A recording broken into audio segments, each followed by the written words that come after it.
countryside is on display. Pack up your caravans. We'll travel down a great highway through our wide sun-blessed land. The Leylands, Australia, great Aussie holidays.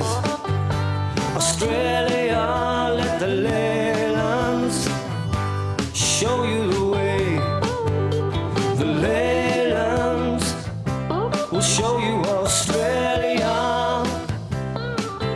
Let the Leylands show you the way.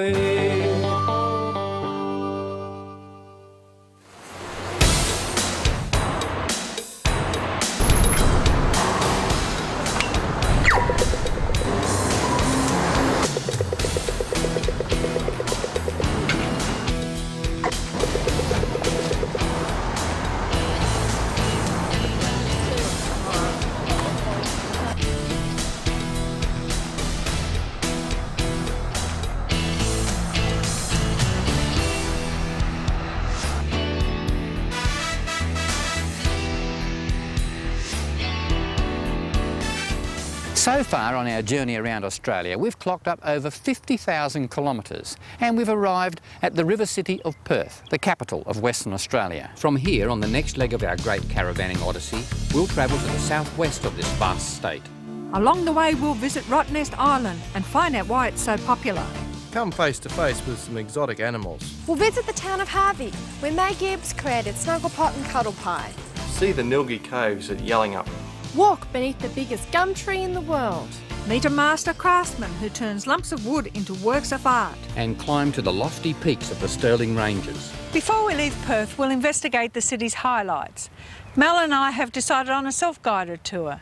Carmen and Robert are doing it their way. Robert and I have decided to use the city cycleways to discover Perth. It should be fun. We're in South Perth, on the southern side of the Swan River. The cycleway passes through the Sir James Mitchell Park, where we've been told there is plenty to see. Where are we? On here? Should we go there? Lorraine and I are using a guide map to find our way around. We start in the Hay Street Mall, the heart of the city.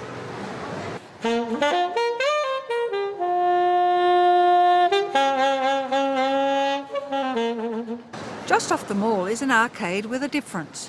Styled after the Elizabethan architecture of Old England, this Tudor-style walkway of shops was opened in 1937. A great place to pick up some new clothes. Or a postcard to send to the folks at home. The first stop for Carmen and me is one of the oldest buildings in Perth. This old windmill was built in 1835 when Perth was known as the Swan River Colony. This was just 6 years after the colony was founded. Old millstones, used for grinding wheat into flour, show the signs of many years of use. The mill and the adjacent miller's cottage are located on a windy and exposed promontory of the Swan River. On a good windy day, it could produce 25 bushels of flour. Our walk through the inner city is a walk through history. St Mary's Cathedral was built in 1863. If we didn't have our little map though, we would soon be lost.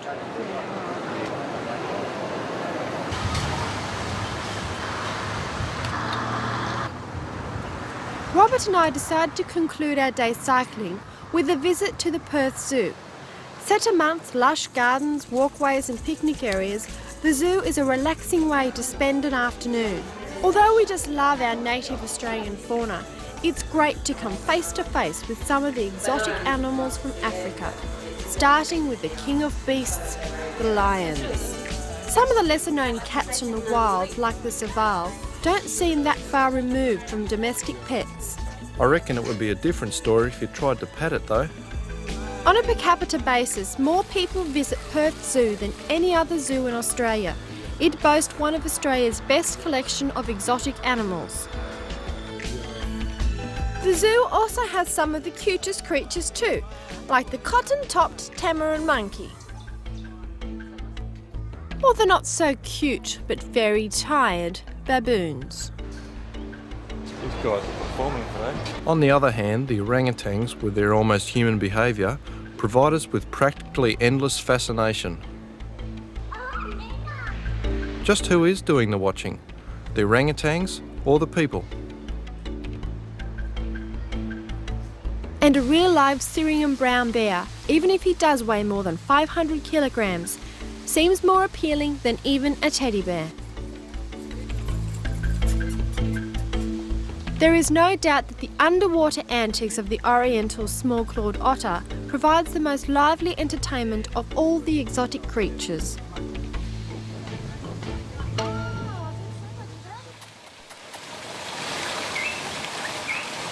Mel and I, on the other hand, have found some more passive entertainment at the Art Gallery of Western Australia. The collection of Aboriginal art on display here is one of the finest in the country.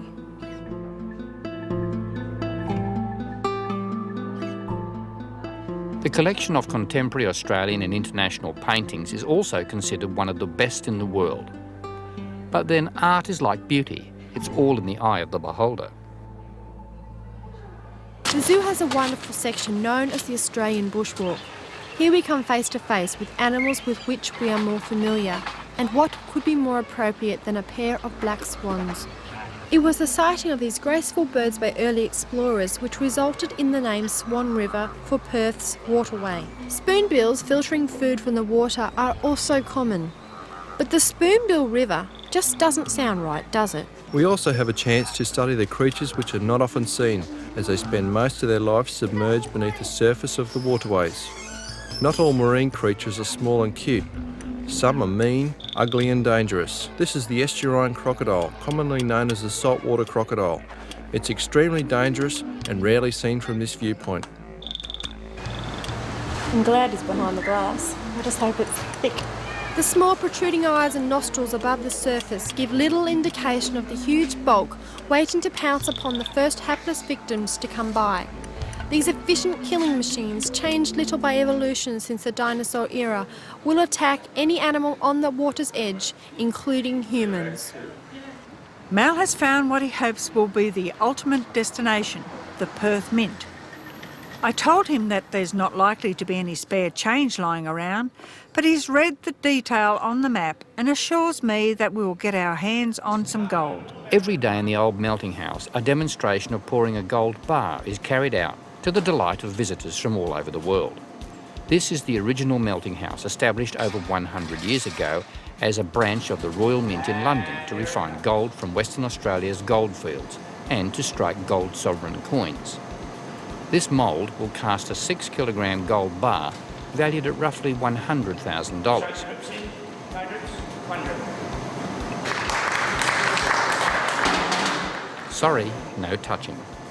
Visitors can get their hands on some gold, however. It's behind glass and under constant video camera surveillance. It weighs 11 kilograms. It's worth as much as a house, but smaller than a house brick. West Australia's early development was built on the success of gold finds, the most impressive nuggets of which are on display, under security of course. Precious metal coins and medallions are produced here too. The limited run and highly valued medallions are sought by collectors from all over the world. Many of the Sydney 2000 Olympic Games victory medals were produced here at the old Perth Mint. If some of these beauties are more than the budget can bear, then visitors can always order their own, more modestly priced, personalised medallion to show the folks back home.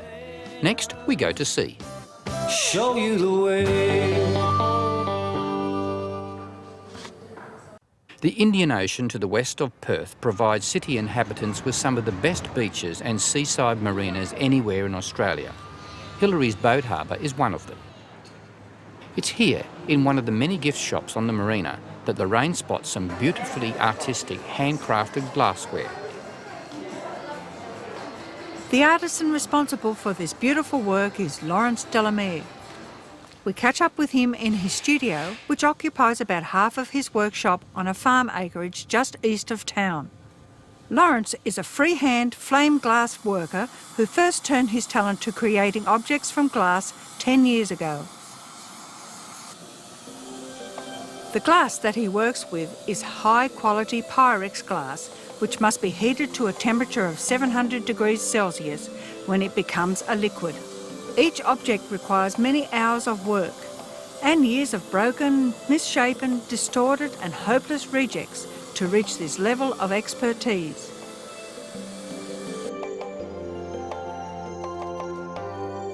Lawrence sells his glassware through selected quality retail outlets.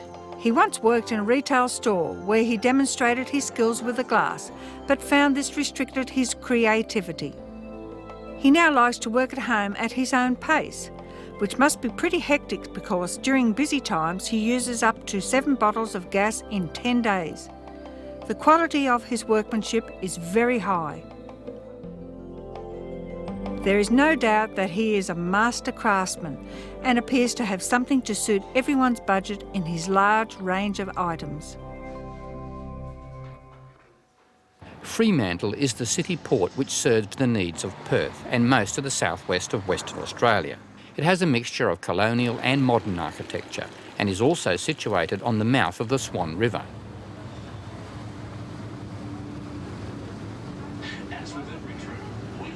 Here is where we join a high-speed tourist ferry to make the hour-long trip from Fremantle to the offshore island of Rottnest. And if you'd like to pay attention to the TV monitors in the cabin areas, we're doing a life jacket demonstration for you. And bring them back to the front of the jacket and tie them off firmly in a bow in the gap between the flotation chambers at the front. You are now ready to enter the water. You must do so feet first and pull down firmly on the neck of the jacket to prevent it coming up and hitting you under the chin as you enter the water. Once in the water, swim well clear of the vessel. Life jackets are stored in lockers under all cabin seats. In an emergency, the life raft stored on the roof will be deployed by the crew. Life-saving, firefighting and emergency equipment are strategically placed all through the vessel. We ask that you do not touch or tamper with this equipment unless directed to do so by a member of the crew. We would also like to remind all passengers that smoking is not permitted anywhere on the vessel, so please refrain from lighting up. Thank you.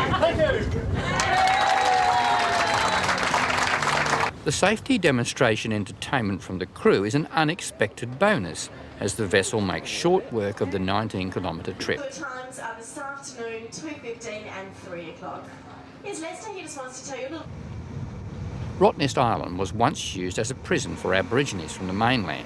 It was used for this purpose until the last of the prisoners served out their sentences in 1920. Today, it's a popular holiday resort and day trip destination. There are really only 2 ways to get around the island. You can either take a bus tour or you can cycle. We've decided to take the bikes.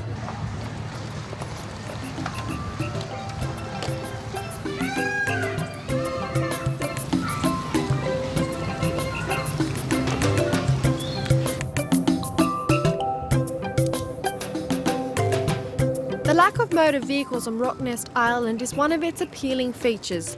The road is first class, but the only other vehicle we're likely to see is another cycle. The idyllic crystal clear bays and beaches are perfect for boating, swimming, snorkelling and fishing. The Dutch explorer William de Vlaming anchored just off this point in 1696, thus becoming the first of many thousands who have since enjoyed the relaxing tranquility of this island in the sun. De Vlaming was also one of the earliest Europeans to encounter the small marsupials called quokkas. In fact, it was de Vlaming who named the island Rottnest, meaning rat's nest, as he had mistaken the quokkas for huge rats. Most of the 10,000 population of quokkas are quite accustomed to visitors and may be approached while they rest under the shade of trees during the heat of the day. This little fellow seems to have a healthy appetite, and so do we. So it's back to the bicycles and a quick pedal to the Thompson Bay settlement for lunch. Don't forget to change gears, dear.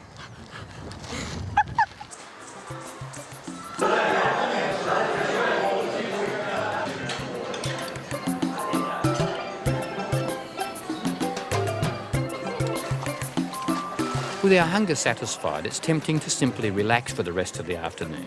But there's plenty more to see, including the coral reefs and fish which abound in the waters off the island. Many people go diving. If you don't want to get your feet wet, you can still see the underwater world in comfort. To do this, we're taking a voyage on a semi-submersible vessel called the Underwater Explorer. The skipper skillfully manoeuvres the boat through the myriad of limestone reef formations, 100-year-old shipwrecks and coral reefs. Below decks, the hull of the vessel consists of glass viewing windows. Although visibility today is not very good, the trip is a big step up from a conventional glass-bottomed boat. The coral is difficult to see, but the fish and the remains of an old sailing boat do put in an appearance.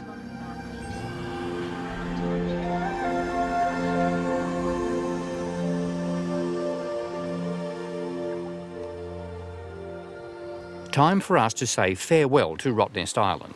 We join the Superflight shuttle back to the mainland where we pick up our vehicles and head south on our caravanning adventure. At the Leylands, show you the way.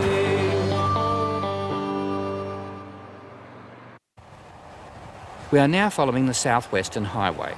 After a brief stopover in Perth, it feels good to be on the open road again to continue our caravanning journey around Australia.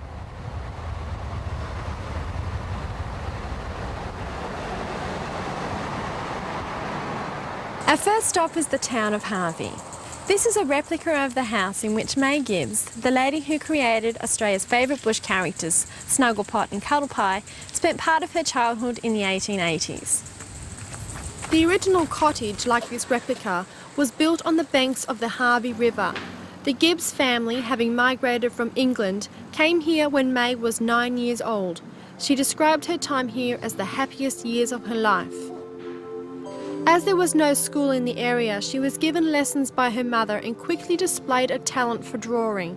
Later in life, this talent, which she once used to entertain her young cousins by drawing caricatures of the Australian bush, became one of Australia's best known and most loved set of children's books.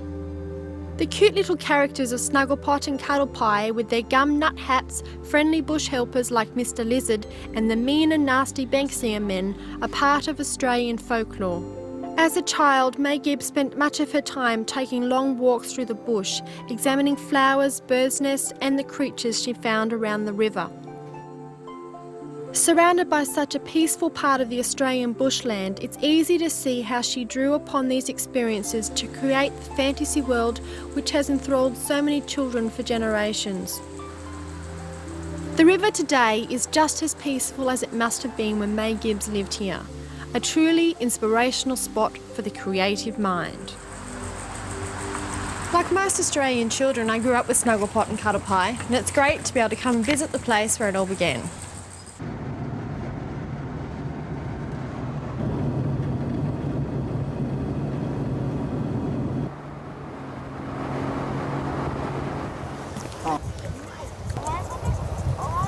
It's a good idea to take a break every few hours, and a great place for that is Simo's homemade ice cream factory near Dunsborough. There are so many choices. Carmen and Robert are still making up their mind which flavour they'll have. Ice cream is certainly the main attraction here, but there is a little more to see besides other people licking them. The emus around here have acquired a special taste for ice cream too, although their table manners leave something to be desired.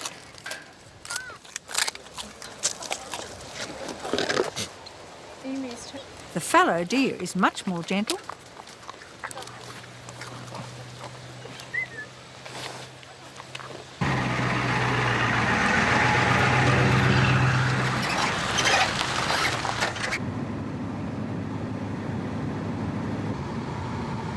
Our destination for the day is the coastal township of Yallingup.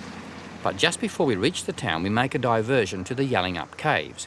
Here we're given a guided tour by Park Ranger Jenny. Now, we do only have the one entry into this particular cave system. It is quite a large cave that we've got here, and it is unusual just to have the one entry.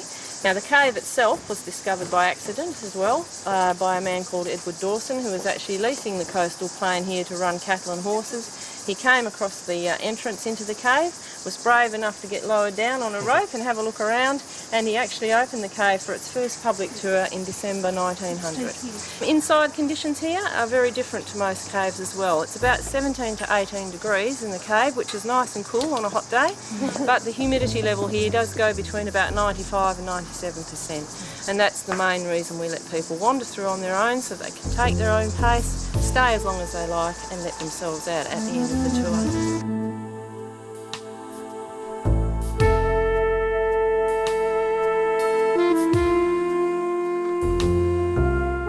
The formations in the Yallingup Caves are considered some of the best in the southwest of Australia. It was also in these caves that Dorothy Williams remained underground for 90 days in 1963 and established Australia's longest solo underground endurance record.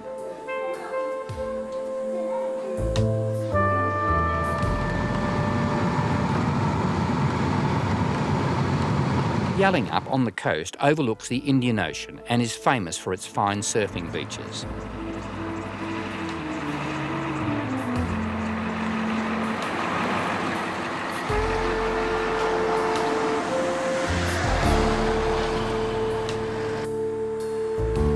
It's also a popular spot with holiday makers. Most of the year it's not too busy, but every now and then it bursts at the seams when the Australian Surfing Championships are staged here.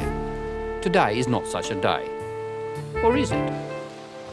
Oops. Ah well, a bloke can't be put off too much by a simple fall. Like all good surfers, you retrieve your board and then just set off as if nothing happened.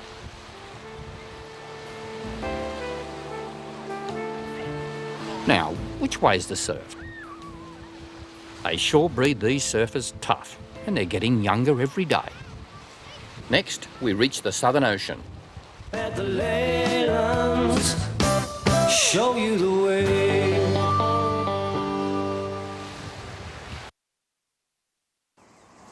We're now on the Bustle Highway, heading south towards Margaret River. In recent years, this region has become famous for its high-quality wines. The soil around here is mostly sandy, which results in grapes suitable for producing light-textured and flavoured wines. The Mediterranean-style climate and the well-drained soils make ideal conditions for growing wine grapes. The first vines were planted in 1967, and although the wine from the region is only 1% of Australia's output, it produces 10% of the premium wines produced. Most visitors to the area take the opportunity to visit at least one or two of the wineries. Carmen and Robert decide to do the same, but find a less conventional way to get around.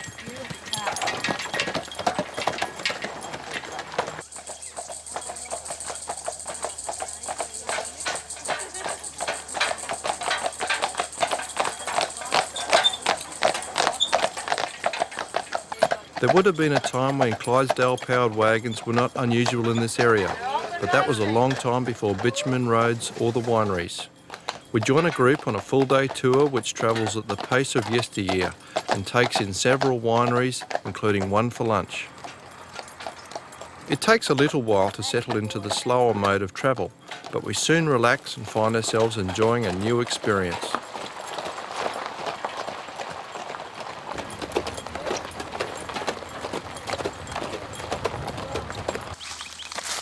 The wines produced from this region have won many awards and put Margaret River on the international map.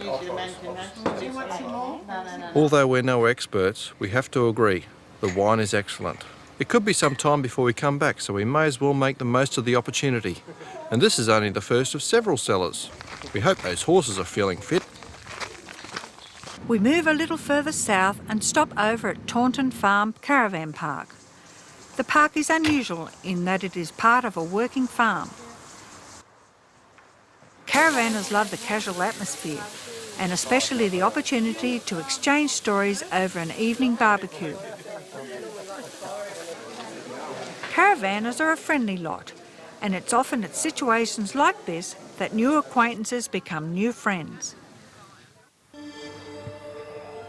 Next morning, Mel and I set off on foot to visit the adjacent Fonty Farm, which is the home of the Margaret River Cheese Company. Here cheese is made every day. A special culture is added to vast vats of milk and left to stand for several hours at a precisely controlled temperature. This causes a separation to take place. Curds of a rubbery consistency are formed and are prevented from solidifying into one piece by keeping it on the move with large paddles. When the curds have set, they are removed. The liquid whey is drained off. The curds are now forced into moulds, compressed and refrigerated to form cheese. The results are delicious and are sold all over the country. Naturally, it's a difficult decision which variety to buy, so we decide to buy one of each. After all, they will keep well, and we do have a good refrigerator in the caravan. Back on the track and well stocked with cheese and wine, we continue our trek south. We pass through the township of Margaret River to reach our next destination, the extreme southwest Cape of Australia.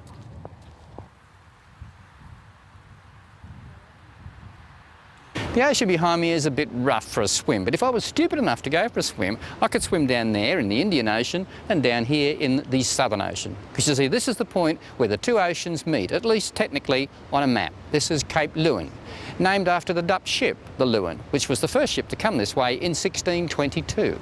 The seas here can get quite rough, and many a ship has come to grief. Although the ship was not lost, one maritime incident was quite tragic, as explained by the keeper, Paul. In February 1945, a destroyer from the Royal Australian Navy, an N-class destroyer called the Nizam, was passing the Cape. It was about 20 kilometres due south, when during the evening a storm blew up from the Southern Ocean.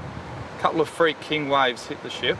It listed on the second wave to about 75 degrees, and it had water coming down the funnel. Unfortunately, there were 10 ratings or sailors on deck. They were washed off and lost at sea. How far are we going? I've only just started. We're going to the top. 176 steps spiral to the top of the lighthouse.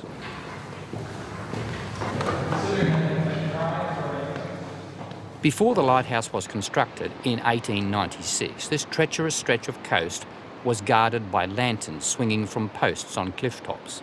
Hopelessly inadequate, the lanterns were replaced by one of the most splendid lighthouses in the world. The impressive glass prisms project a beam of 1 million candle power, providing secure comfort to the world's mariners. An amazing piece of nearby ingenuity, not quite as complex as the lighthouse mechanism, used gravity-fed water from a swamp to drive a water wheel, which in turn operated a piston pump to send water to the lighthouse site during its construction. No longer in use, the wooden water wheel is now encrusted with minerals and resembles a stone edifice, an ageing link with the past on this wild, harsh stretch of the coastline. Show you the way.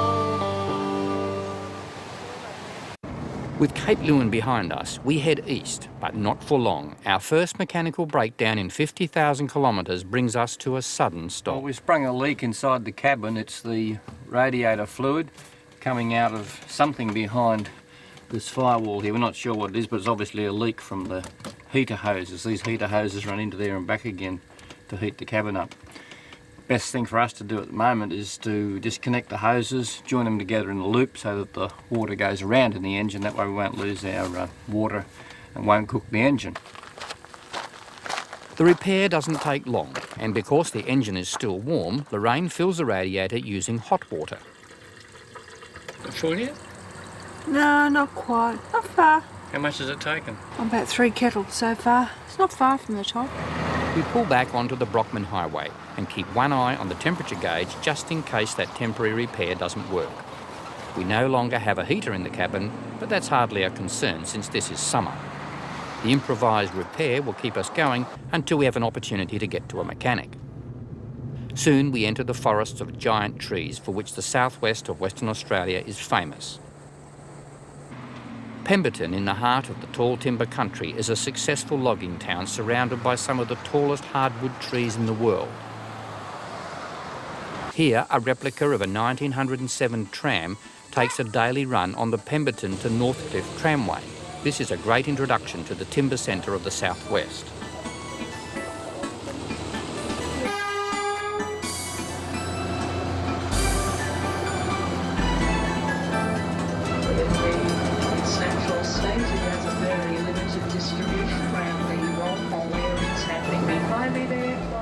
The old logging railway line passes by the present-day mill before heading into the nearby forest.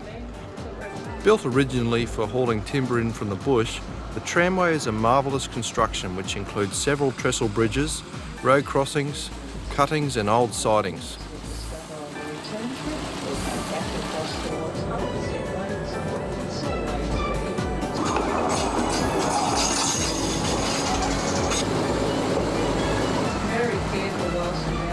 Our first stop, about halfway along the line, allows passengers access to a spot called the Cascades on the Lefroy River. The tram only stops for about 10 minutes, offering little more than a teasing glimpse of this very pleasant spot in the bush.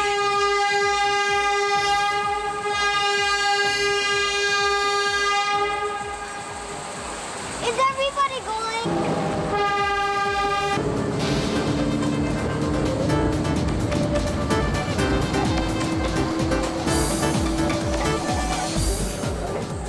When we reach the end of the line, it's time for a little bushwalking among the hardwood giants which can be over 300 years old. Some are as tall as 85 metres. Most of the big trees are karri trees. The World Forestry Commission have judged the karri trees here to be second only to the Californian redwood as a good timber tree.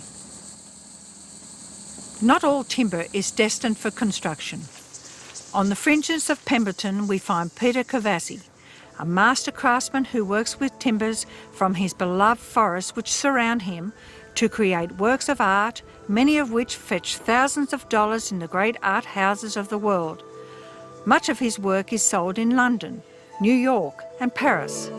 It's difficult to imagine that each piece is made from a single block of timber.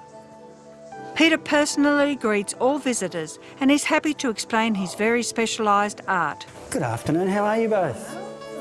Good. Welcome to the studio. Thank you. Yeah, feel free to touch things, and if you want to know anything, I'm around the corner, just come through. I came to the area about 20 years ago as a lifestyle sort of decision and set the studio up 10 years ago, so I've been practising for 10 years now. So with something like the Cosmic series, you're looking at between 100 to 120 hours work in that style of work, and you're going from green wood through the whole process of making the piece and drying the wood and then finishing it.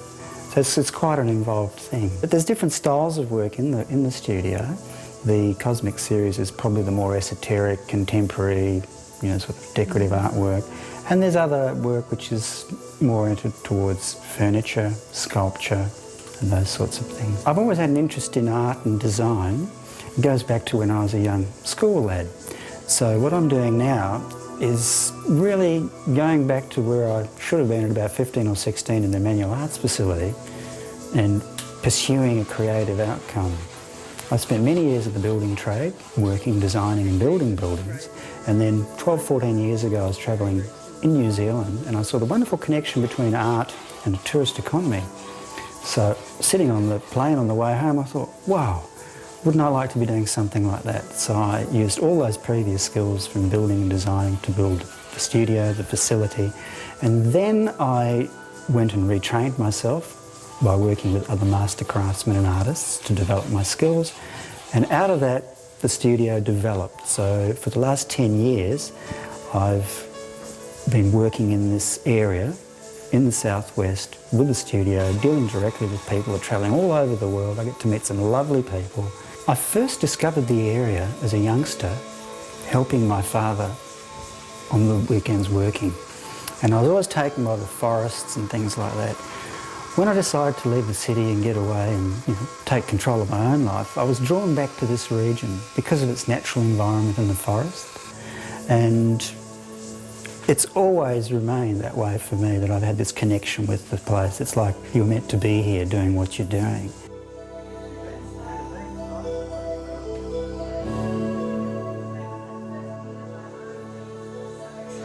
Although each exquisite piece is almost irresistible, they are beyond our budget and that of the average visitor. Peter, however, is quite happy for people to drop in and see his work, as every now and then someone makes a purchase. Beautiful objects from magnificent trees. Not far from Pemberton is a berry and lavender farm. It sounds irresistible, so we decide to drop in.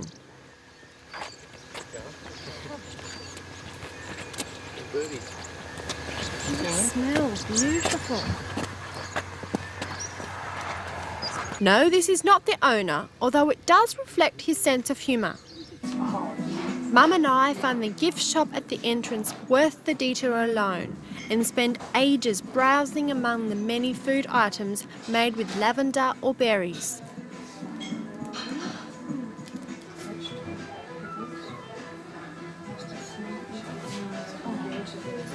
Once we move outside the entrance building, we soon realise that someone here at the farm has a green thumb. The gardens are not only lush with blooming flowers, they also have rows and rows of exotic berries from all over the world.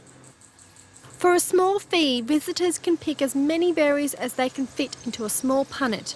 There's no restriction on how many berries you taste along the way. Just as well, Mum. They are nice.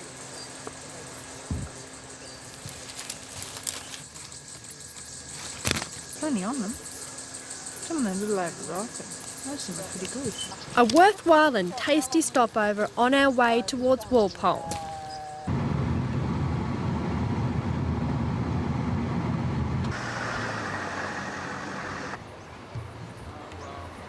We check into the caravan park at Walpole, then set off to investigate the surrounding forest area of the Walpole Inlet.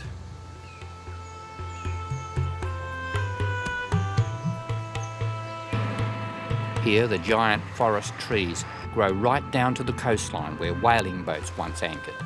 It's a wild part of the coastline, but an attractive one too.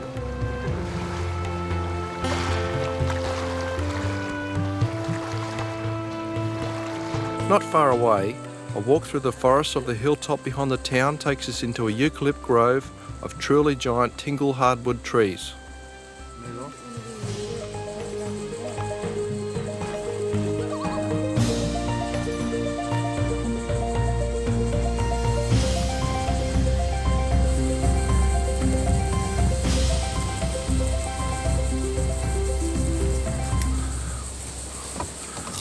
We don't have a tape measure to confirm it, but apparently this tree is 35 metres around the base.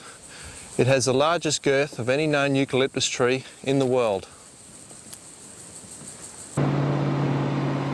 We return to town, hook up our caravans and head east towards the lofty peaks of the Stirling Ranges, which rise like islands from the flat plains of the surrounding agricultural land.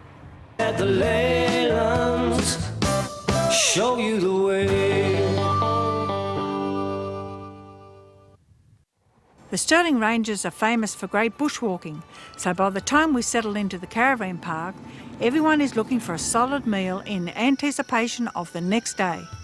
I'm cooking spaghetti bolognese. It's easy to make on a campfire or a camp stove. You don't have to worry about carrying fresh tomatoes. You can use what you have in your pantry, a tin of tomatoes and a tin of tomato soup. First I'm adding a little bit of olive oil and then the nice fine mince. There's 500 grams there. The trick with this is to keep the meat moving. You want it nice and brown.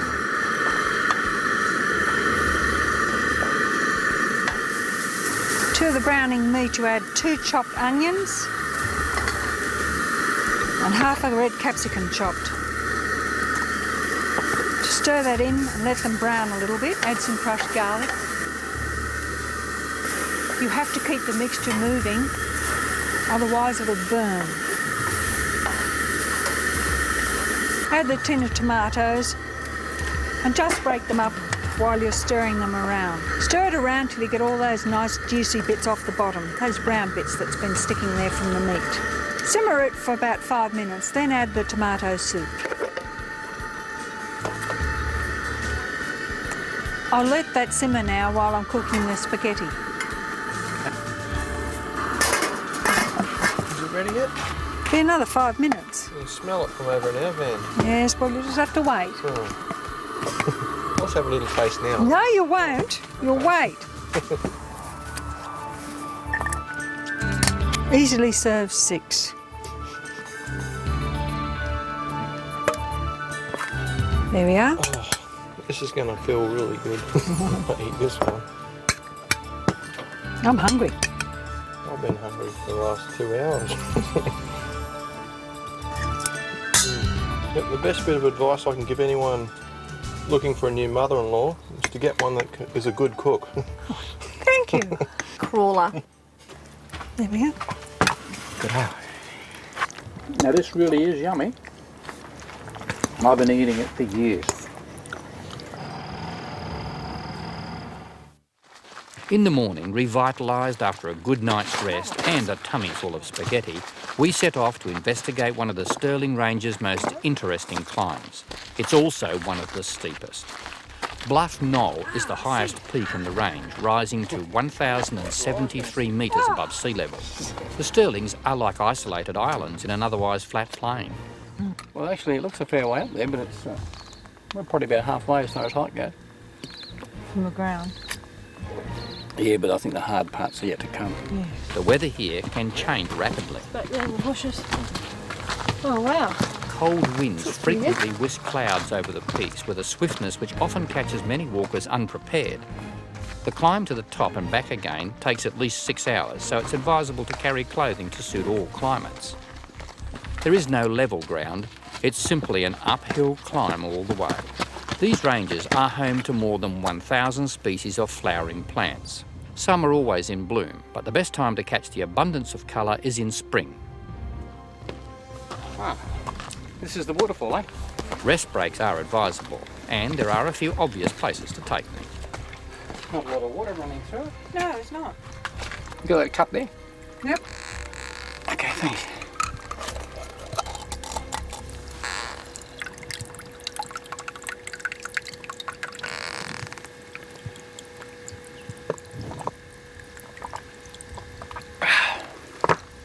It's just quite sweet. A little bit earthy, not too bad. We take the opportunity for a quick lunch break. This is the only water stop on the climb, and there is no guarantee that it will be running, so it's a good idea for climbers to make sure they carry their own supplies. Then it's time to resume our trek to the top. We reach an altitude where we break through the tree line. The higher we go, the more open the vistas become.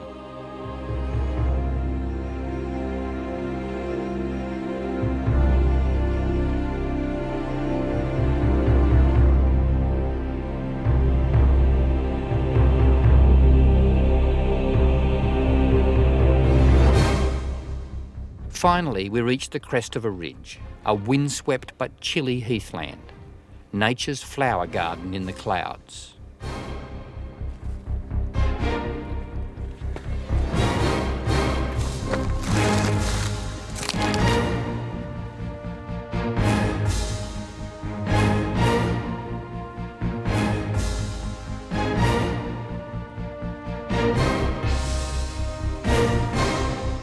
The warming sun bursts through the cloud cover momentarily, and dozens of small skink lizards take the opportunity to sunbathe for a few minutes.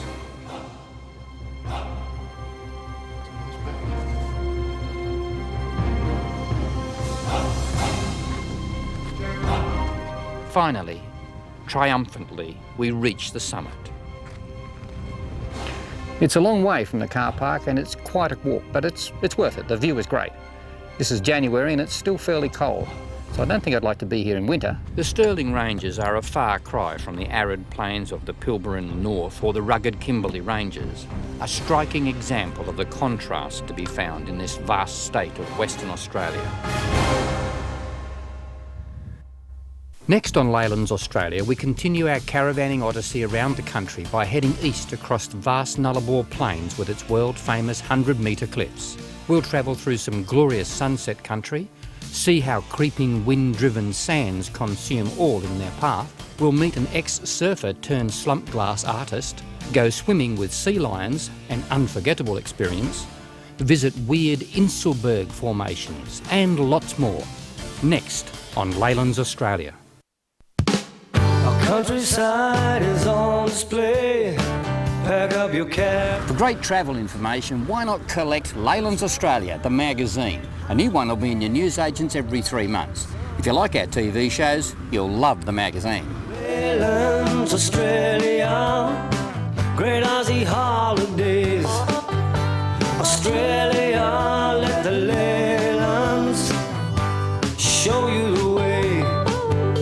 The Leylands will show you Australia. Let the Leylands show you the way.